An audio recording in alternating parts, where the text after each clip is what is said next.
Hang out our banners on the outward walls, the cries still they come. Our castle's strength will laugh a siege to scorn. Here, let them lie, till famine and the ague eat them up.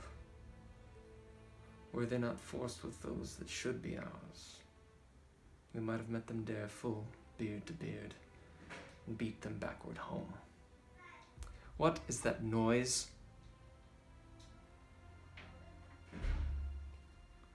I'd almost forgot the taste of fears. The time has been.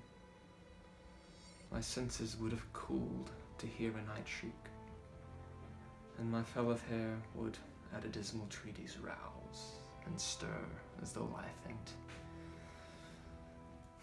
I have supped full of horrors, direness, familiar to my slaughterous thoughts, cannot once start me. Wherefore was that cry? She should have died hereafter.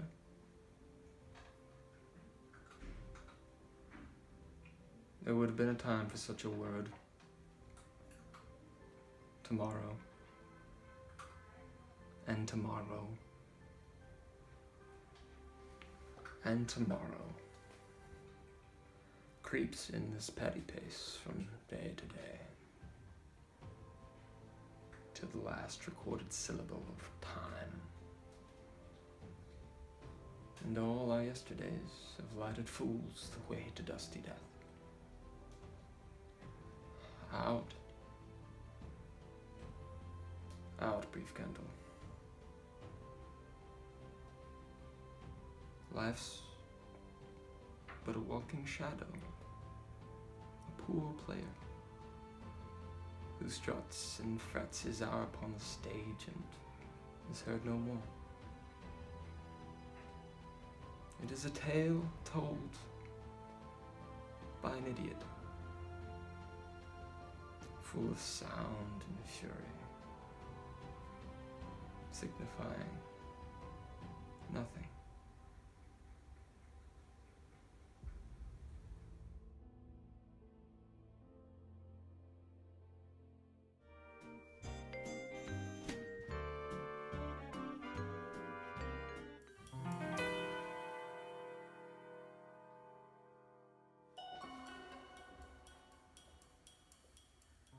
Carl, look at me.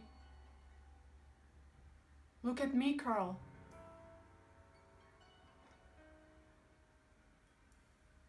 You see this face? You see these eyes? I'm gonna be rich. I'm gonna be real rich. No more eating out of can, baby. Mommy's only gonna provide us with gourmet meals. You know? Where people eat those? In fancy places called restaurants. You sit at a table, you and I, like king and queen. And people serve us. You pick from, what is it? A menu. You pick whatever you want. You hear me? You hear me? You pick whatever your little heart desires. And it ain't just restaurants we'll be going to. You've no idea, little boy, what is in store for you. Do you?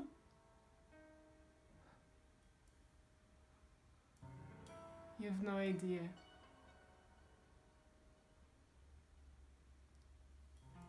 These little cars you're playing with?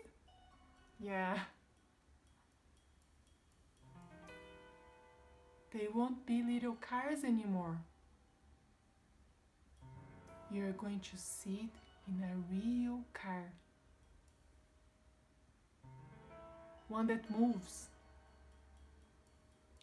And we're going to places.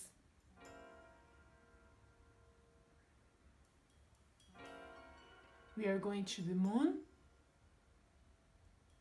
and back. You and I, baby.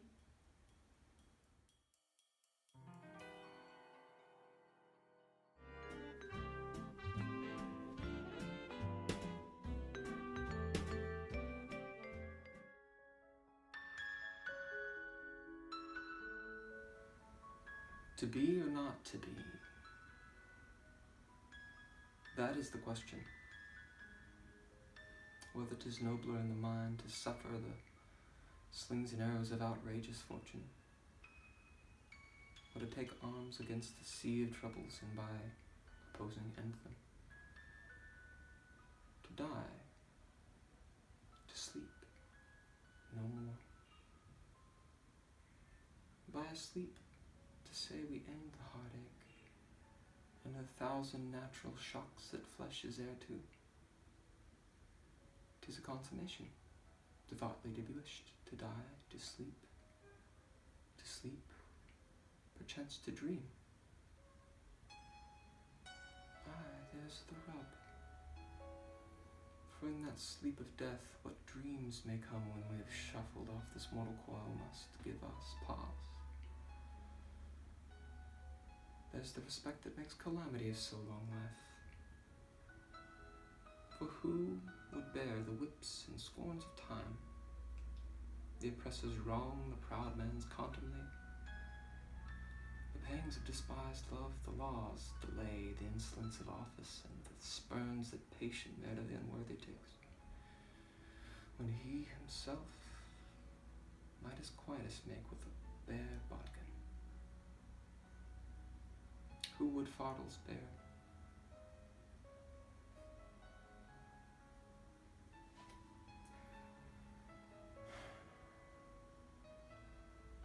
To suffer under a weary life. But that the dread of something after death, the undiscovered country, from whose bourne no traveller returns, puzzles the will, and makes us rather bear the ills we have than fly to those we know not. And thus conscience does make cowards of us all, and thus the native hue of resolution is sicklied o'er the pale cast of thought, and enterprises of great pith and moment with this regard their currents turn awry and lose the name of action.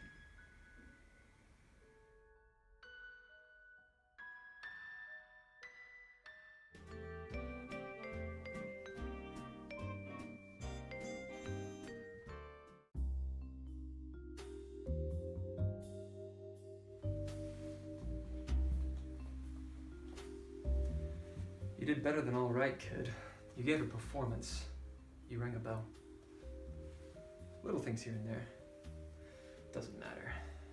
You can be proud of yourself. You got a right to be. Are you proud of me, Bill? I was a little worried when Max called. I had my doubts. You shouldn't have had any doubts. After all, the other day was one scene. The woods are full of one-scene sensations. But you did it. With work and patience. You'll be a fine actress. That's what you want to be. Is that what you want me to be, Bill? I'm talking about you and what you want. So am I. What have I got to do with it? Everything. The names I've been called, but never Svengali. Good luck. Don't run away, Bill. From what would I be running? You are after truth. On stage. What about off? I'm for it. Then, face it, I have. Since the first night here, in this dressing room. When I told you what every young actress should know. When you told me whatever I became would be because of you. Your makeup's a little heavy. And for you. You're quite a girl. You think? I'm in love with Margot. Hadn't you heard? You hear all kinds of things. I'm only human. Rumors to the contrary. And I'm as curious as the next man. Find out. Only thing, what I want, I go after. I don't want it coming after me. Don't cry. Just score it as a incomplete forward pass.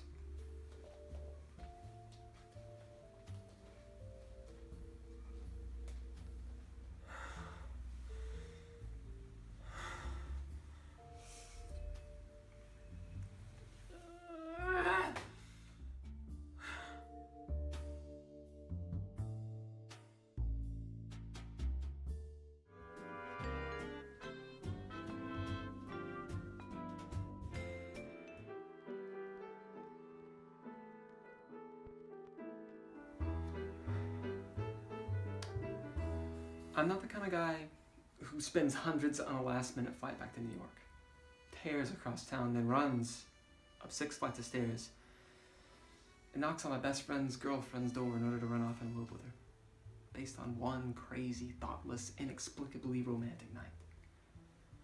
So what am I doing here, Cynthia? I'm not passionate. I'm a fact checker, for Christ's sake. The fact of me being here just doesn't check out. It's nuts. Soulmates? I don't believe in them. Never have. So how can I be yours? The fact is, you hardly know me, and I hardly know you. Now your boyfriend, I've known since kindergarten. Am I really willing to throw all those years of friendship away based on some feeling? Some intense, aching, gnawing, burning, torturing feeling that's telling me I must be with you, or else I'll die a slow and horrible death as my heart slowly breaks into 1,000 pieces. No? I mean, this is the kind of stuff that only happens in the movies, and we're not in the movies. We're on McDougal Street, 2 blocks south of Bleecker. That's where we are. That's an indisputable geographical fact. A solid, rational, clear, black and white fact. And all the facts are pointing to one thing. We can't do this. All the facts say I shouldn't be here. Because the fact is, you are in a relationship. Because the fact is, we just met yesterday. Because the fact is, I'm not the kind of guy who falls in love. That's a fact. A cold, hard fact. Facts are supposed to be true. But the problem is, despite every fact I can muster, there's something that still doesn't check out. Because the truth is, despite all facts to the contrary, I still love you madly. And it just defies all reason, all morality, all sense, but I do. I love you madly. And it's not like me, and I don't want to, but I can't help it. I'm yours, Cynthia. Completely, totally, hopelessly, and utterly yours.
quiet you now, the fair Ophelia. Nymph in thy orisons, make all my sins thee remember.